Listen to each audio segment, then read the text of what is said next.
ইনাদের নাম, একজনের নাম টুনটুনি, আরেকজনের নাম কুট্টুস। কুট্টুস তবে ওনারা একই বয়সের হইলেও টুনটুনিটা শান্তশিষ্ট আর কুট্টুসটা টুনটুনি কি সুন্দর করে রোদে বসে আছে। সে নিজে রুমের বাইরে যাবে না, হাগুমুতু করছে। আবার টুনটুনিরেও দিবে না ঘুমাইতে, জুড়া ঘুমানোর মানিকজুর সময় মনে হয়। প্রচুর ডিস্টার্ব করবে। এটাই ওনার কাজ। মানিকজুর, তোমরা উনি মানিকজুর কমই নি? ঘুমায়, তবে খায় বেশি। সাফওয়ান, উনি তোমার আবার কুট্টুস কি খাওয়ার করে? সময় টুনটুনিরে ডাকবে না। কুট্টুস, এটা ওনার নীতি টুনটুনি, কানুন। কুট্টুস, ওনাদের দুজনকে যখন কুট্টুস, আনছিলাম তখন টুনটুনি। অনেক কম বয়সী ছিল, এখন একটু কি বড় হইছে? হচ্ছে আস্তে কি আস্তে। কি হইছে? তবে ওনারাই প্রথম তোমাদের যেনারা শীত লাগে আমাদের বলো? বাড়িতে এসা অনেকদিন যাবৎ রইল। শীত লাগে?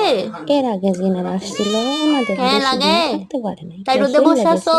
তো কাউরে নিয়ে গেছে। হ্যাঁ, এই জন্য রোদে বসে একজনকে তো আছো। আবার শিয়ালে খায় থাকো। ফেলছে। ওনার জন্য বড়ই দুঃখ হয়। অনেক ছোট্ট একটা বিড়াল ছিল, ঘরের বাইরে গেছে, গেটের বাইরে শিয়ালটা ধরে খায় ফেলছে। ওনার জন্য মাঝে মাঝে আমার বাড়ির সবাই দুঃখ প্রকাশ করে। রোদে আর বসে বসে ইনারা এখন ঘুমাচ্ছে। রোদে বসে ঘুমাচ্ছে। কি আরাম। তবে এখন আবার ওনারা কুট্টুস কি ওনাদের আরাম, বিছানায় রোদে ঘুম ঘুমাবে, চলে আসে। যেখানে সেখানে বসে দাঁড়িয়ে ঘুমিয়ে যাবে। এটাই ওনাদের কাজ। কুট্টুস, কুট্টুস আর টুনটুনি রোদে ঘুমায়।